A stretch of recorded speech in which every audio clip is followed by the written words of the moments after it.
Hello friends, હું doctor Dipesh Kakkar, consultant neurosurgeon, PP Maniya hospital. આજે આપણે વાત કરીએ બ્રેન ટ્યુમર વિશે. So what is brain tumour? Brain tumour એટલે કે મગજની ગાંઠ. એબનોર્મલ સેલ્સનું મગજમાં ગ્રોથ થવાથી જે ગાંઠ બને છે એને બ્રેન ટ્યુમર કહે છે. મુખ્યત્વે બે પ્રકારની હોય છે, પ્રાઇમરી કે જે મગજની અંદર ઉદ્ભવે છે અને સેકન્ડરી બ્રેન ટ્યુમર કે જે શરીરના અન્ય અવયવોમાં થયેલા કેન્સર ફેલાઈને મગજમાં ગાંઠ બનાવે છે. બે પ્રકારના એજ ગ્રુપમાં જોવા મળે છે, બાળકોમાં 15 વર્ષ સુધી અને મોટાઓમાં એટલે કે એડલ્ટ્સમાં 50 થી 70 વર્ષ સુધી. હવે જોઈએ એના લક્ષણો. તો મેઇન લક્ષણોમાં હેડેક, માથાનો દુખાવો, ઉલટી થવી, ખેંચ આંચકી આવવી, બોલવામાં, સાંભળવામાં, જોવામાં તકલીફ પડવી, હાથ પગમાં ખાલી ચડવી, પેરાલિસિસ કે લખવાની અસર થવી, આ મુખ્ય લક્ષણો છે.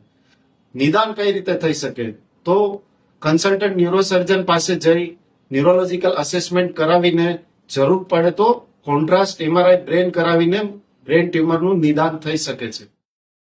બ્રેન ટ્યુમરની ટ્રીટમેન્ટમાં બે પ્રકારની ટ્રીટમેન્ટ હોય છે. એક મેડિકલ થેરાપી કે જેમાં ખેંચ ન આવે એની માટે દવાઓ એન્ટી કન્વલ્સન્ટ આપવામાં આવે છે અને મગજમાં સોજો ના વધે એના કારણે એના માટે એન્ટી એડીમા દવાઓ આપવામાં આવે છે.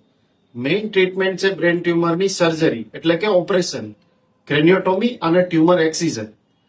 ઓપરેશન દ્વારા મગજની ગાંઠ દૂર કરવામાં આવે છે અને એના ગ્રેડ પ્રમાણે આગળની ટ્રીટમેન્ટ જેવી કે રેડિયોથેરાપી અથવા તો કીમોથેરાપીની જરૂર પડે છે. Thank you.